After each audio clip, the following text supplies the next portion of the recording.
الله عليك يا ريس، هو ده الشغل التمام اللي ترد بيه على أثيوبيا وتعمل أزمة لأبي أحمد في قلب بيته، وخصوصاً إنه كان بيعتمد على الدول دي في التغطية على اللي بيعمله، لكن مصر قدرت تسترد نفوذها هناك بطريقة ما كانش يتخيلها.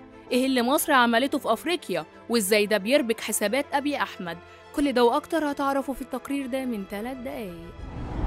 مصر قررت تواجه ضربة تاريخية لأثيوبيا في مناطق كانت بتعتبرها أديس أبابا امتداد استراتيجي ليها. الكلام ده مش مجرد تمنيات ولا توقعات للمستقبل، وإنما دي وقائع بتحصل على الأرض حالياً بتقوم بيها مصر عن طريق مشاريعها اللي بتعملها في دول أفريقيا. مصر بتستهدف من المشاريع دي أولاً دعم الأشقاء الأفارقة في تحسين حياتهم، خصوصاً وإن عدد كبير من شعوب الدول دي بيعاني من فقدان أبسط مقومات الحياة، وبالتالي فأي دعم ليهم هيفرق جداً في حياتهم وهيخليهم حافظين الجميل للدول والجهات اللي بتقدم لهم الدعم ده. وثانياً بقى هو تعزيز العلاقات بين مصر وبين الدول الأفريقية بشكل يكسر العقدة السياسية اللي بتحاول حكومة أبي أحمد ترسيخها في أفريقيا، بتصوير مصر على إنها دولة عربية بس ومش مهتمة بجيرانها الأفارقة، على عكس أديس أبابا اللي بتستضيف مقر الاتحاد الافريقي وبتصور نفسها حمامة السلام في القارة السمراء. لكن بالمشاريع دي بترد مصر عمليا على المزاعم الاثيوبية، زي مشروع بناء سد في دولة تنزانيا، ومشروع عملية انشاء 8 محطات مية شرب جوفية في دولة جنوب السودان لتوفير مياه الشرب النقية للمواطنين.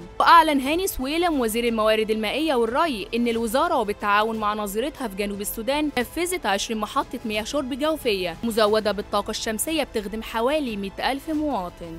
وأكد إن الوزارة بتنفذ مشاريع للحد من مخاطر المطر وسدود لحصاد المطر وللاستفادة منها في وقت الجفاف للمواطنين في جنوب السودان، بالإضافة لمشاريع تطهيرات البحيرات والمجاري المائية للحد من تأثيرات الفيضانات واللي بتؤدي لانتشار الأزمات الصحية في المنطقة، وكمان لتسهيل حركة الملاحة النهرية في المنطقة. وقالت الوزارة إن تم تدشين عملية إنشاء 3 محطات مياه شرب جوفية بدولة جنوب السودان في منطقة لوبونوك، ودي ضمن جهود مصر للارتقاء بحياة الناس في المنطقة.